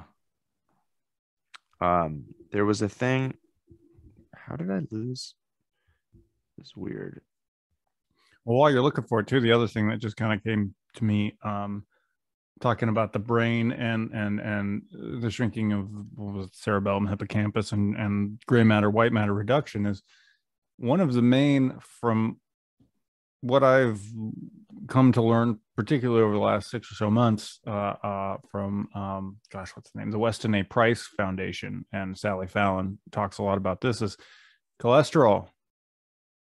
Your brain is almost all cholesterol. We should be eating high cholesterol foods because it's good for your brain. Yeah. And what do? No meat. No meat. Get rid of meat. Get off meat. Maybe you can have bug protein, but no meat. Well, why? Because only meat has cholesterol. There's no cholesterol in bug protein. There's no cholesterol in plants, only from animals. And that's what our brain's made of. Is that a coincidence? I don't know. But is there I guess I was gonna say, is there no cholesterol and definitely not appreciable? No, that's why I love eggs. If I ever wanted to become, I don't know, if for some spiritualistic reason I was like, okay, I'm going to become vegetarian, there would be zero fucking chance ever of me not eating eggs, because they're the perfect food. Mm-hmm. They're the perfect food. It doesn't get any better than that. And they're so versatile. Eggs and cheese, man. Eggs and cheese. And that's, I certainly think there's something to be said for, the morality of the vegetarian or vegan lifestyle in the current Well, it's a food. tool. Yeah, in the current food paradigm of, if you're eating meat, you're eating tortured meat, pretty much in the current way that the food system works. There's a way to be a responsible and moral meat eater, or non-vegetarian, I should say. Now, it probably means, like a lot of our ancestors, you're only eating meat a handful of times all year, but you're still keeping and raising your own animals, having them live healthy lives so that they can give you the byproduct of their milk, the byproduct of their eggs. And yeah, you might eventually have a sick one, or, something that anyone who's raised sheep knows. There are always a certain number of lambs that have to be culled because either complications with pregnancies, having too many males in the flock, whatever it is, provides some source of meat, but it's not every day, every meal like we're used to now. So I still think cholesterol, and more and more I'm learning about organ meats, those are really, really good and really important, to be at least a part of one's diet from a health and brain and circulation, from a lot of different functions. But yeah, Weston A. Price is like, they really, that's like one of my favorite rabbit holes to go down. But okay, but yeah, so there's what I was talking about before. I don't, did you, sorry, I don't want to cut you off. Continue. no, I was just piping up on the cholesterol in the brain and the functionality while you were finding whatever. So yeah, if you want to, if you do have more to keep reading from that addiction services site or whatever it was. Oh, I like this. This is just a random site that I just found. Okay. In your brain, you have a system that comes up from some of the oldest evolved parts of your brain to some of the most recently evolved parts, reptile parts to ape parts. In brain research on addiction, it's generally called the mesolimbic dopamine pathway or system. All the main addictive drugs affect this system, making the mesolimbic pathway a core component in addictive behavior. Addictive experiences, gambling, shopping, eating, and sex also impact the mesolimbic dopamine system. In both scientific research and the popular press, the dopamine system is often cast in the role of bad boy, a hardwired brain circuit that has gotten out of control, self-indulging in an orgy of pleasure. That neat story tells us a lot about how we cast our own morals onto the brain, selectively picking out research to provide a nice scientific sheen. Hardwired for hedonism, we have to work even harder at self-control. It strikes me as the same sort of story that addicts know how to spin so well. So let's be blunt. Denial. Blaming others, whether people or circumstances, is nearly as rampant in the study of addiction as it is in addiction itself. So here's the first step. Blaming addiction on dopamine. The chemical becomes the prime cause. It's a simple story. Our excesses are caused by a chemical in the brain, which, by the way, connects to this whole thing with like the chemical imbalance theory that was created by pharmaceutical companies to sell their medications, that actually the executives and doctors have come out and said that there's absolutely no research, there's no sound research whatsoever to support that theory. It's been proven wrong 1,000,001 times, and it's literally was a complete marketing ploy. And you mentioned the DSM earlier, in regards to technology addiction not being listed in the DSM. Whether or not people realize it, and now I could be wrong about this, I haven't done a huge amount of research, but it seems to me, I should say, that the DSM is kind of the main tool of saying this is what is actual psychology, and this is, anything that's not in here is apocryphal. But right, a lot of times absolutely. things make it into the DSM that don't have the research backing in research the way that you would think they do, and yet they happen to be in there anyway. And well, become, the example that always comes to mind for me is, was it Ritalin or Prozac that was developed, and they didn't know what to do with it. They spent all this time researching it. There's so many, and it didn't work quite like the way that they wanted to. You have Viagra is another example that started out as a blood pressure medication, but and so then they created attention deficit disorder in order to have a market so that they had their return on investment. Mm-hmm. And they use the Yeah, yeah, DSM to promote that to the clinicians and therapists and stuff as a way to absolutely. say, oh yeah, this person, oftentimes is a kinetic learner. The kid sits there tapping their foot because they're a kinetic learner. They learn best when they're moving, Mm-hmm. and that's seen as attention deficit. And so here's a drug for that. And really, it's just like, well, we've got a drug that kind of numbs people. What do we do with that? Well, we got to convince Right. people that they're Yeah, too active, so they need it. exactly. Yeah, it's all about what they can get you to believe. Mm-hmm. And it's interesting because what you were saying, apocryphal, it just made me think like, yeah, the DSM is like the King James Bible. It really, because Of it's like psychology, yeah. it's the holy book that, when you're at confession in your psychiatrist's office, what are they leafing through? Like they're like, oh yes, except they're not even allowed to, like, and it's really, it's hauntingly similar, because the priest would say like, you're forgiven, my son, whereas the therapist like pretty You are much says medicated, my nothing. son. Yeah, like they're kind of like, oh, it's like, you can literally say anything, and they're like, so in a way, like they're even less useful than the Mm-hmm. priest in the confessional. But Well, I've got a couple paragraphs if I yeah, could, yeah, yeah, that yeah. might be Shoot, applicable. They might be kind of left fieldish, but since we were shoot. talking about Timothy Leary, and I was looking for this, and I finally spotted his book Neuropolitik, which some of his other books, which I don't have hard copies of, talk about this in much more depth. This one's kind of a collection of different essays and things that he wrote over the years. Excuse me. This one is from Neuropolitik. This chapter or article is called "From Outer World to Inner World to Inner Space to Outer Space." Co-authored by Robert Anton Wilson, February 1974, written from Vacaville Prison, which is in Central California, I think. It reads, the infamous drug revolution of the 1960s has inspired more nonsense on both sides than any event of our time. It was not a sudden mutation from a society without drug use to a society with massive drug use. Far from it. America before the 1960s was a heavy, hard drug culture already, dating back to the early 1800s. This is me editorializing. When the amount of corn liquor that we were drinking in the 1800s is astounding. This country was built by a bunch of drunk people in the 1800s, just so you know. Anyway, so it was already, but hard, heavy drug culture already, but the drugs widely used were not defined as drugs. They were medicines, aspirin, barbiturates, tranquilizers, amphetamines, diet pills, etc., or relaxants, tobacco, alcohol, caffeine. The accompanying chart shows drug usage, users in millions, from a book published in 1987,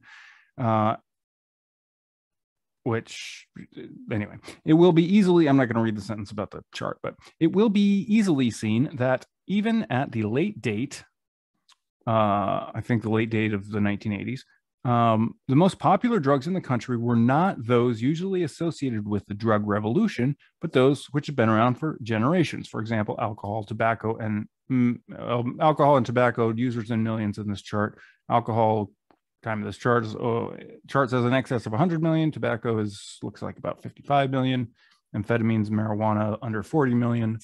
There's the chart. You can see that long line is tobacco, and the next one, or is alcohol, and the next one over is tobacco. At least that's What year is that from, if you don't mind me asking? it. Says the chart was published in Sex and Drugs by Robert Anton Wilson, Falcon Press, 1987. So, and it's not, I mean, it's a bar graph, and it's not, but anyway, it will be seen. Makes sense. That's exactly what I would expect, just Yeah. given like the kind of national character of Americans. Like, I once heard this woman on some TV program. She was like, meth is the most American drug because it's just like completely like mechanized, like just productivity and like, just being geeked out. And it's like, you know what I mean? It's like Absolutely. So it doesn't to get it surprise done, me. go out and conquer the West. Yeah. And it's like, speed, oh, I'm so confident and social, it makes sense that it's like, and that amphetamines. And it depletes your appetite, so you tend to lose weight. So, a lot of these diet pills, black beauties from the 50s and 60s and 70s, there's just speed. It's just speed. And the housewives all over the US were taking it. Anyway, so we're talking about these types of drugs. The acceptable tobacco, booze, and pills were still the majority drugs. The forbidden weed, psychedelics, and junk were still, by comparison, a minority preference. The acceptable drugs, the prescription drugs, and among the forbidden drugs, junk, heroin, had not increased markedly in use. What had increased was the usage of psychedelic drugs. The much exaggerated chemical metamorphosis of our time has not been from no drugs to drugs, but from one kind of drugs to another. To understand this is to begin to understand what has been happening. The change we will show has been from mood change drugs to brain change drugs, from down drugs to up drugs, from the earthly to the spacey, from gravity to levity, from low times to high times, capital H, capital T. Psychedelic drugs are vehicles for exploring the brain. These metaphors are not as extravagant as they seem. They are part of a new and meaningful slang that is heard everywhere, from academia to the ghetto.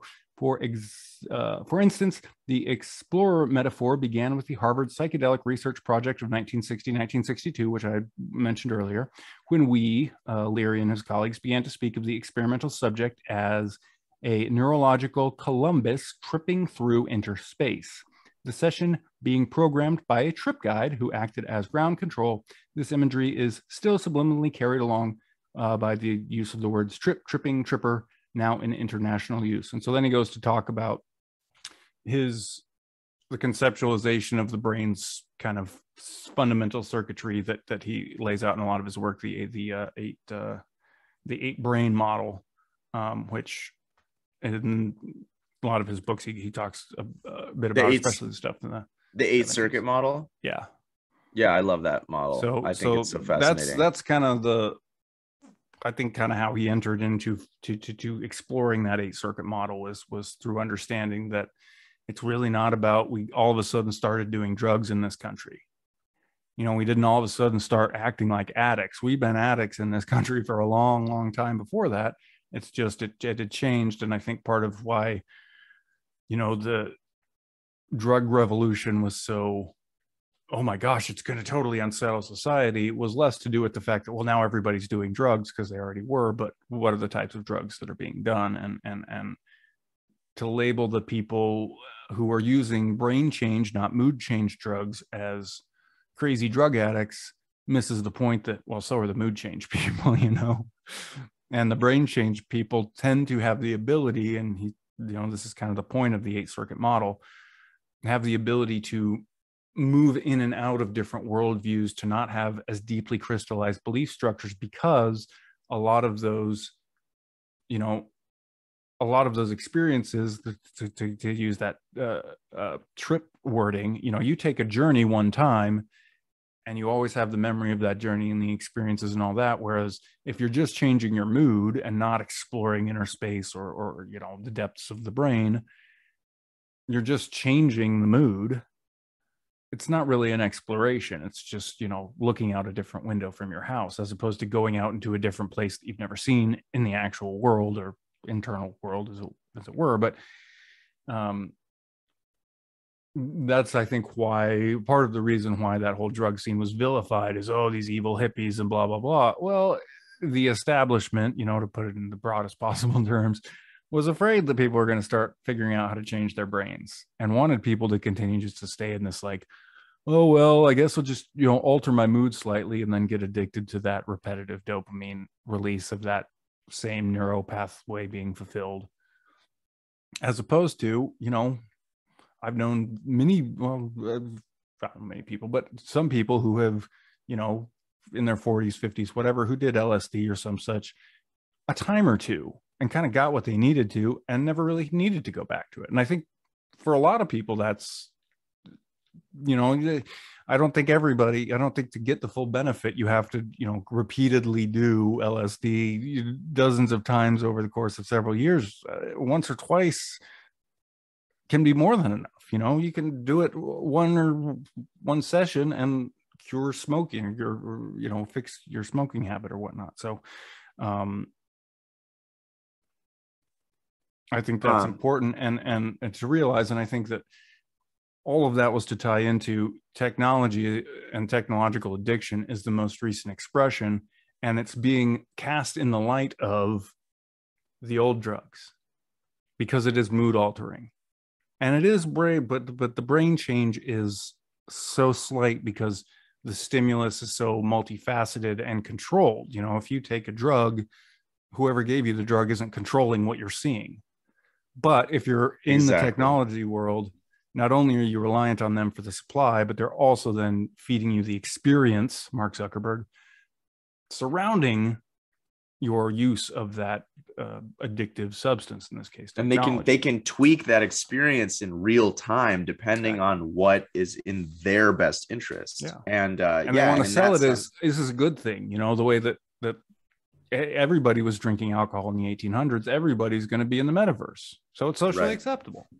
And it's interesting too how, yeah, these are the sort of the two things in our modern society that are in a way beyond reproach, like no sane person would like disconnect from the cloud, because that's where everything is. Even I was talking to my mom today and she was like, what you really need, because I was like, I put my designs on some t-shirts, which looks so fucking cool, by the way. I have to show you the way this came out. It looks so good.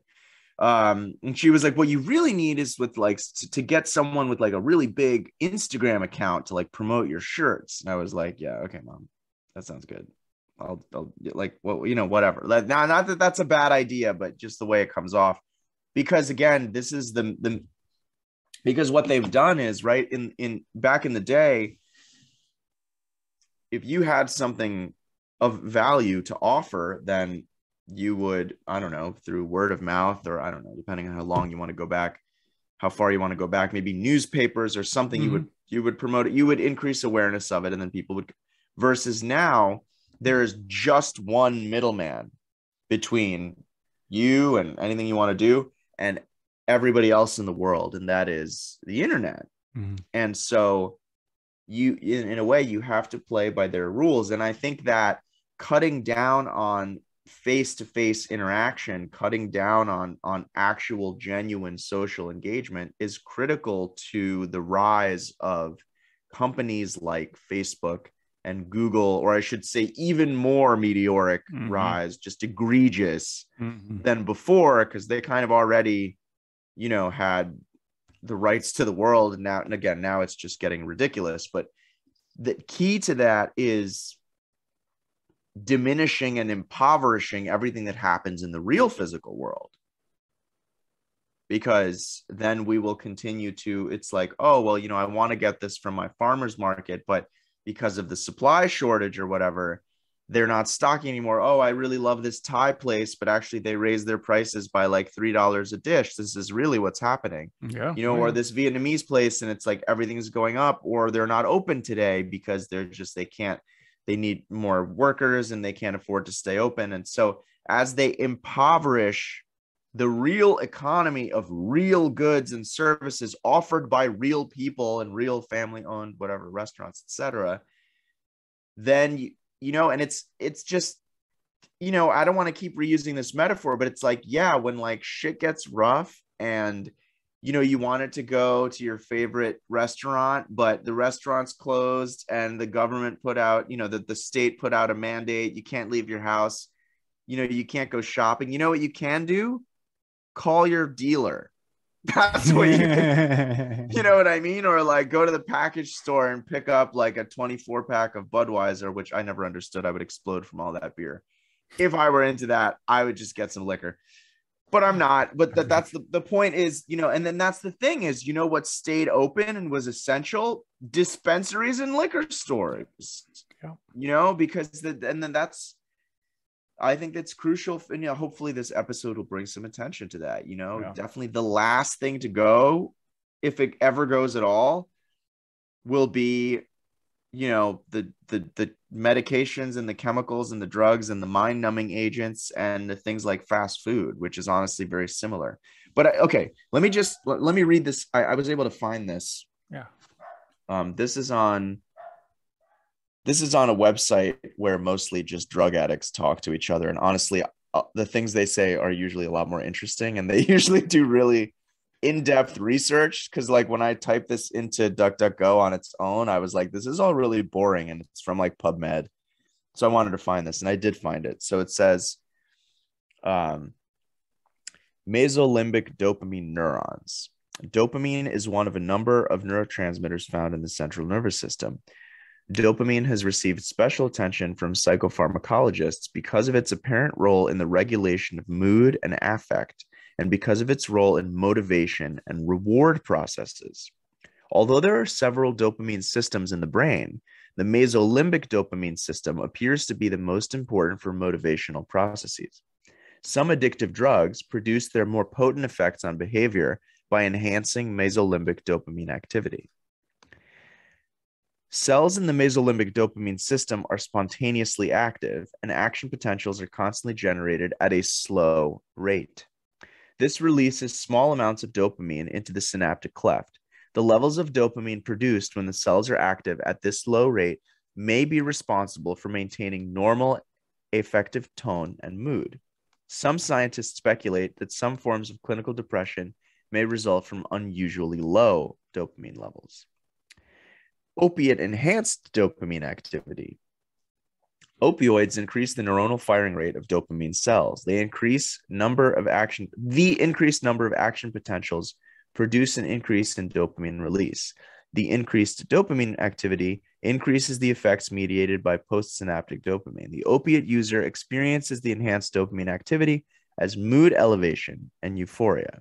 When the pharmacological action terminates, i.e., the opioid is eliminated from the brain, the drug user is highly motivated to repeat this experience. So now, even though this article is talking about, opiates or whatever, think about anything that gives you that burst, or anything that sort of like, artificially or exogenously potentiates this experience, is going to leave you with that sort of like void where it sort of throws off your natural equilibrium, if you will, right? Because if you were like, a lot of these like religious traditions are like, don't eat rich or spicy foods, avoid this, avoid that, basically avoid anything that stimulates you too much, because then when you stimulate yourself, the pendulum is going to swing in the opposite direction and you're like, oh, that was really good, I want that again. And so whether we're talking about drugs or we're talking about technology, the effect is really the same, because the more enthusiastically you get into, using this thing all the time, because, whatever, your life isn't zesty enough, the more you end up missing it when it's not around, when you're not engaging in it. And so, but those times when you're not engaging in it is when you have the greatest potential to be immersed in like real life and what's really going on in your community and, social engagement and all of that stuff. And so it's creating this really kind of this system of extremes where we become habituated to these really high highs, and when we're not in the high highs, we experience what really would have otherwise just been normal, like, oh, okay, I'm done cooking, I had a party, now I have to do the dishes. Like, that's not a low, that's a necessary part of the whole process, part of the whole experience. It's a state within, life.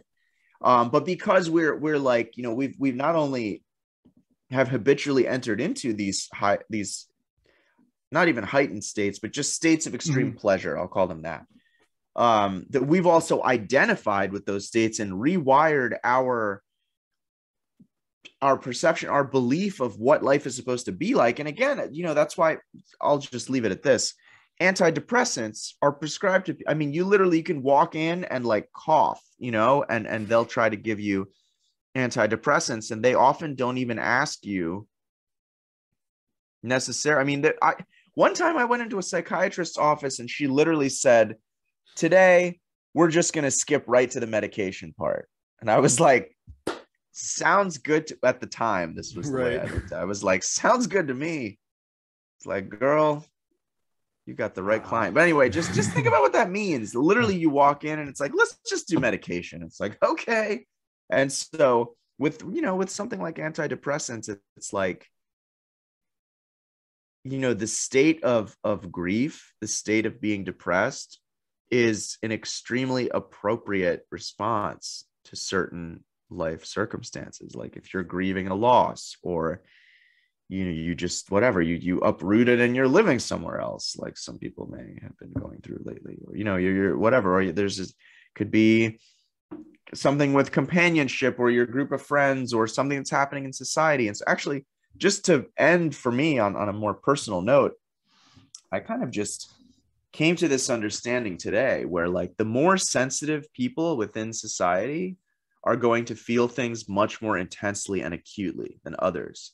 And so for myself, it's interesting because even though I'm saying all of these things, right, and then I have this perspective on like the pharmaceutical paradigm and the therapization, pathologization of everything, I still, we no matter how much you think you understand something or know about something, you can still kind of get sucked back into that kind of warped perception of it. And so for me, it's like this whole language of like even this term, right, anxiety. It's like that term was invented. Mm-hmm.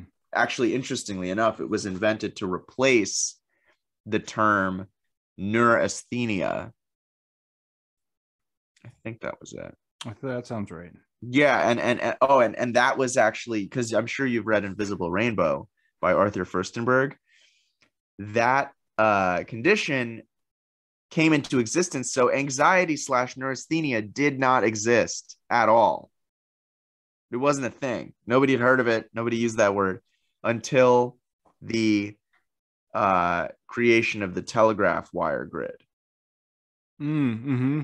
Yeah. And almost overnight, the entire world was crisscrossed by these ugly wires. And so they're everywhere. But of course, as psychology loves to do, they take a real physical, societal, social problem and they make it personal. It's like, no, there can't possibly be something systemically wrong with society. It's not that people don't care about your health and actually want you to get sick and die. That's not the problem. The problem is you're hysterical for no reason.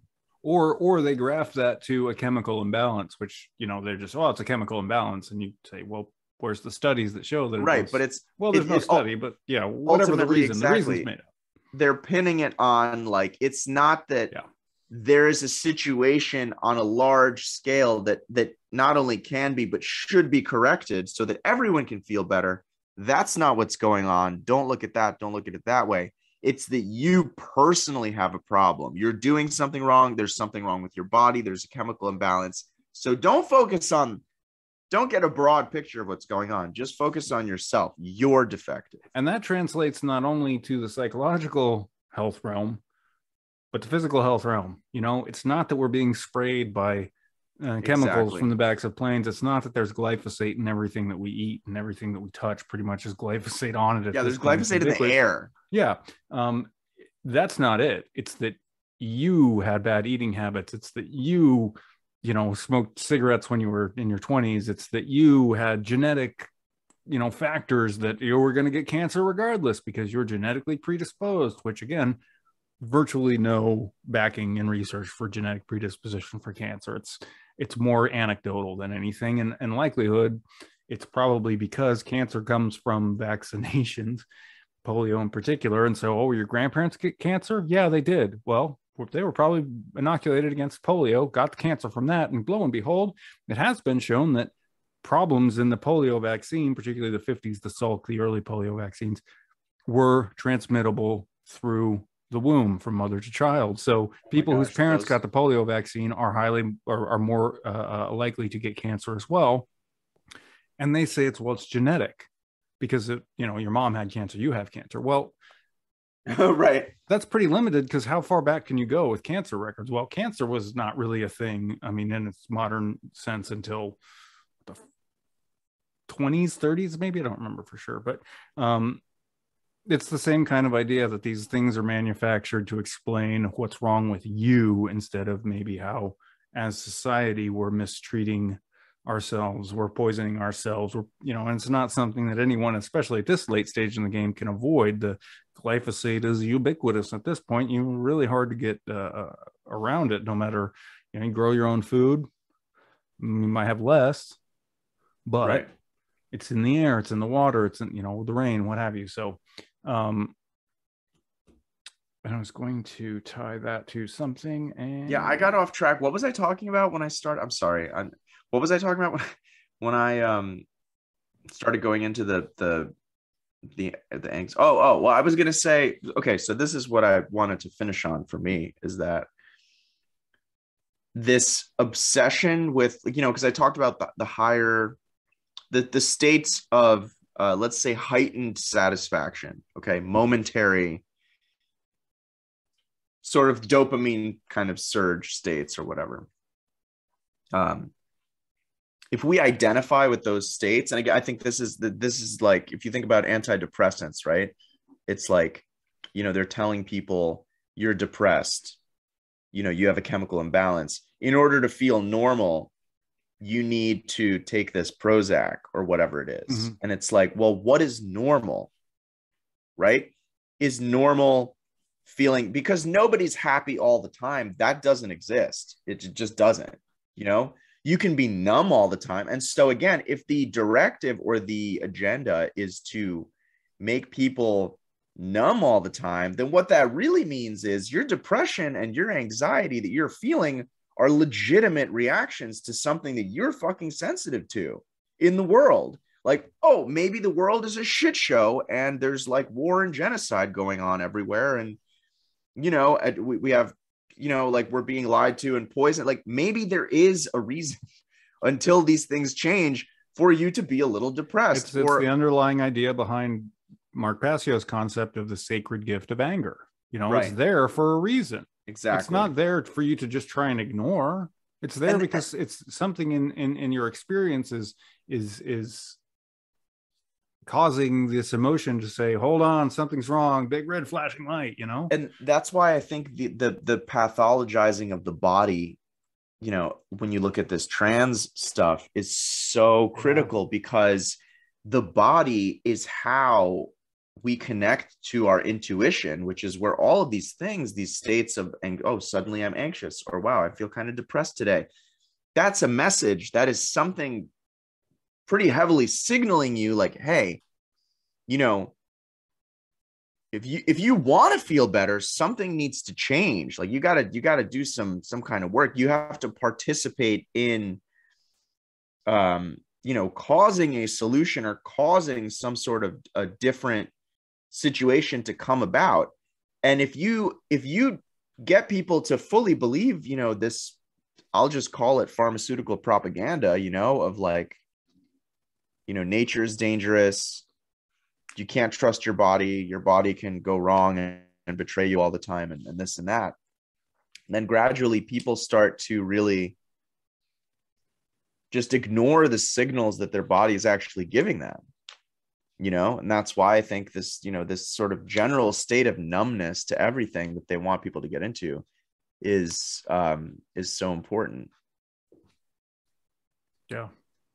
Yeah, that's an excellent point. And to take it back just one step really quick, because I had something cross my mind, but the idea of the invention of anxiety, the invention of, I know stress, well, I'm fairly sure stress was another invention. I think it was later, maybe the 50s, when stress became a thing. It was invented, whole cloth. But I'm pretty sure, and it's a great book if anyone's interested in kind of the history of communications, the history of information flow.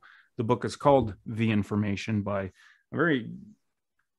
he's mainstreamy, but he's written some good books. I think he works for New York Times or something, science editor. But James Gleick is his name, and he wrote a book called The Information, which is really interesting about, he looks at different communication systems and information transfer systems, from like the African drum communication systems, which are very ancient, to, looking at the birth and evolution of telegraph, to telephone, phonics and stuff. But I'm pretty sure in that book, he does even talk about how after, like you were saying, the telegraph wires expanded the globe, hey, this new term, anxiety, started to make its way in society and was basically invented.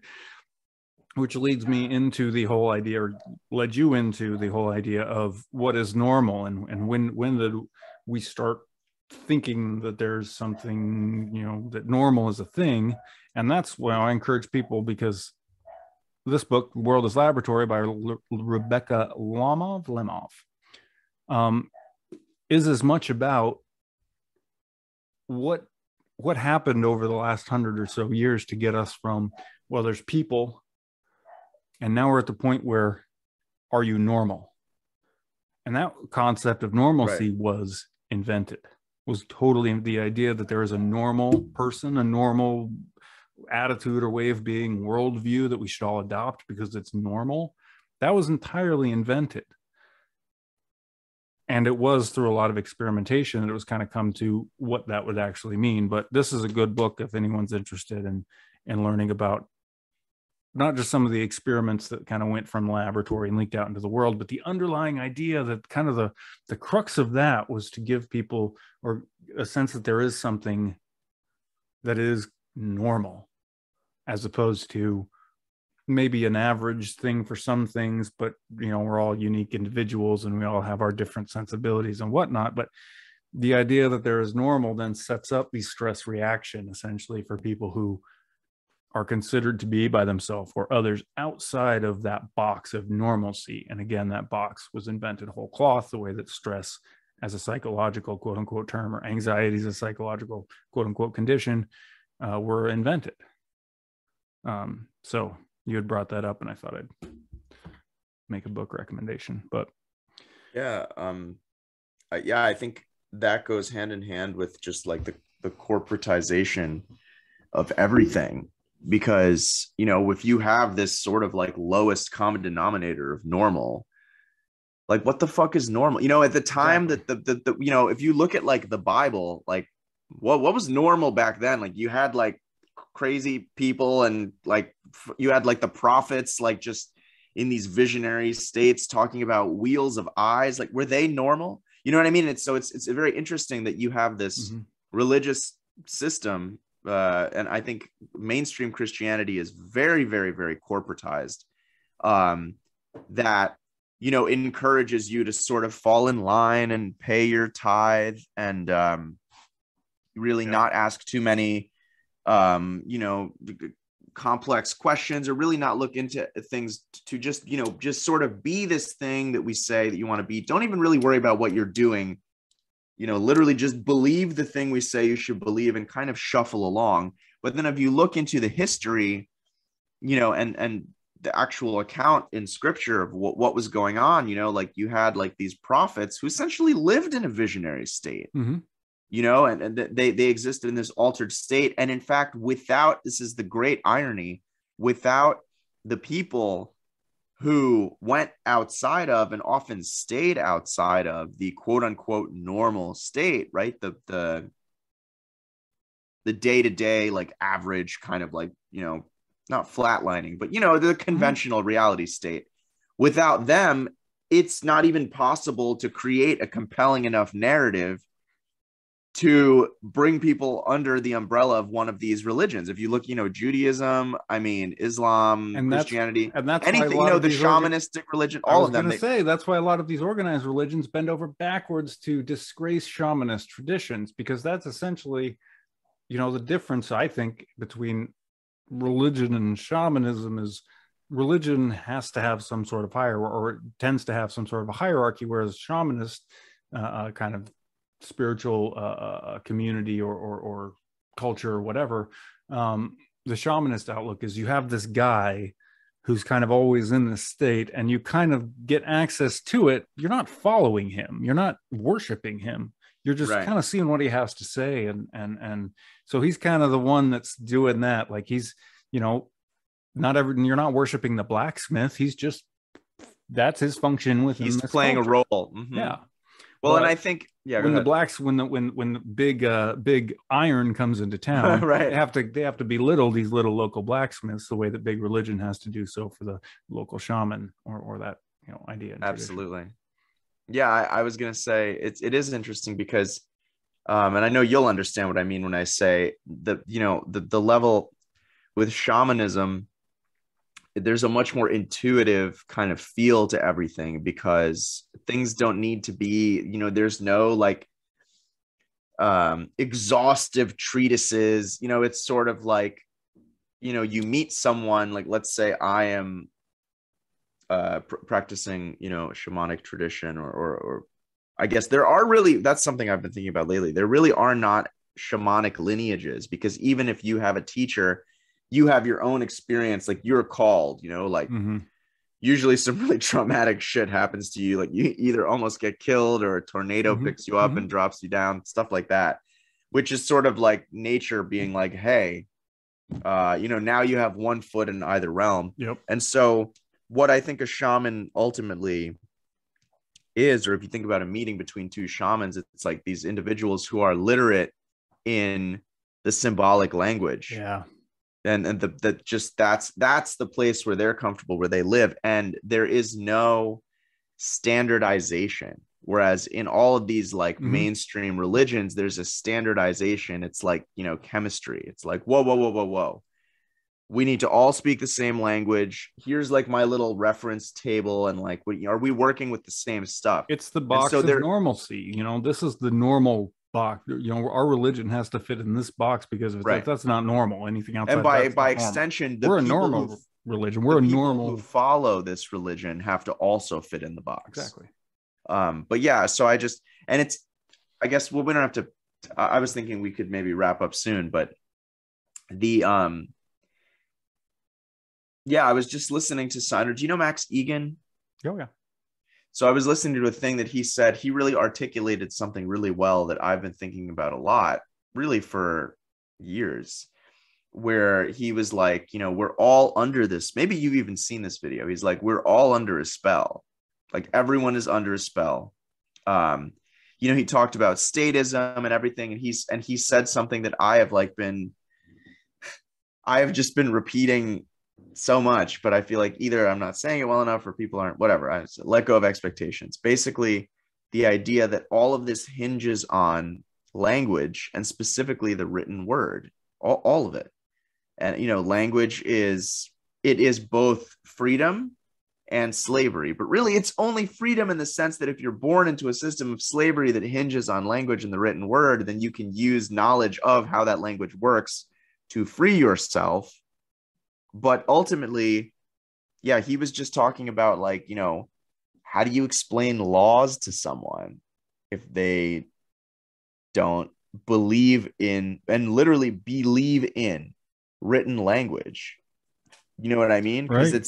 Because again, he mentioned natural law, and it's like the way the world works is like pretty clear from experience, but getting people to focus on, yeah, honestly, I'll send you this video. It was really good. I might do a quick, not right now, obviously, because I'd have to. Mm-hmm. I might even do a quick, because there was, I think there's a, just from the film itself, the movie, really, not films. Surrogates, there's some really interesting things that I picked up on. I might make a quick like movie review video or article, because there was some interesting stuff in there that I think is worth pointing out. The one thing that I'll maybe tease is that I noticed at timestamp, at least on my copy of the video, it might be slightly different on other people's, but the timestamp was around the 6:30 to 6:33, 6-minute 33, 6-minute 32 second mark, which is an interesting number. It's when the first surrogate gets murdered in the movie, the son of the yes in the alley. Well, what happens is they say, "Oh, get out of here," and then it cuts from seeing them in the alley. It cuts to the surface street, and you can see the entrance to the alley, but you can't see down into the alley. You just see this flash of this electropulse weapon coming, kind of emanating out of the alley. If you look, and this is again 6-minute 32, 6-minute 33 seconds, as this is happening, the only word in the whole frame, and it's on a building and it's kind of partially obscured, is the word Fabian. I don't know why, but the word Fabian was just, I remember that. Right there. And I was like, Fabian, huh? Fabian socialism, Fabian society. I'm guessing that they would be happy with a surrogate-like world. So I thought that was an interesting little nod, because I don't think in the modern day and age of movies, there's really anything like that that's not a controlled part of the shot. And I think I've mentioned before how particularly DreamWorks, SKG, and Pixar really Spielberg and Geffen and these folks were like,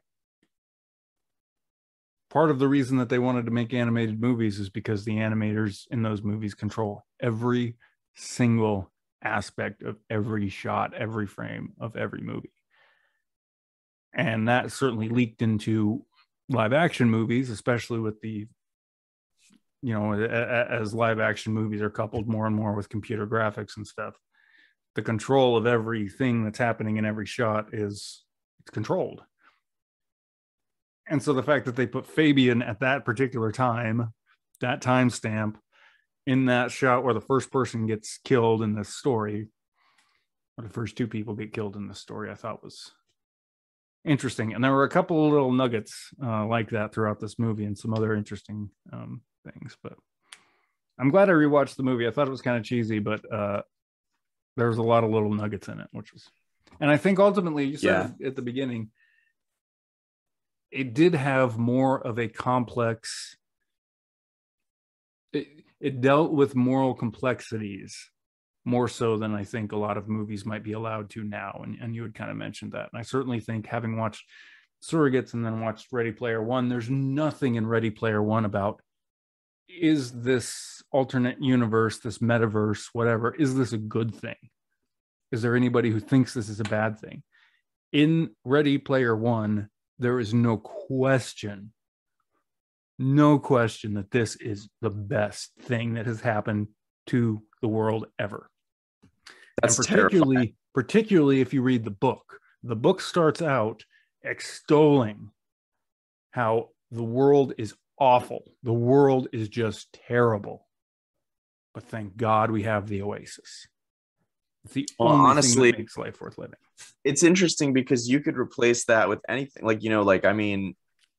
You could put alcohol in place of that. It's like, thank God we have,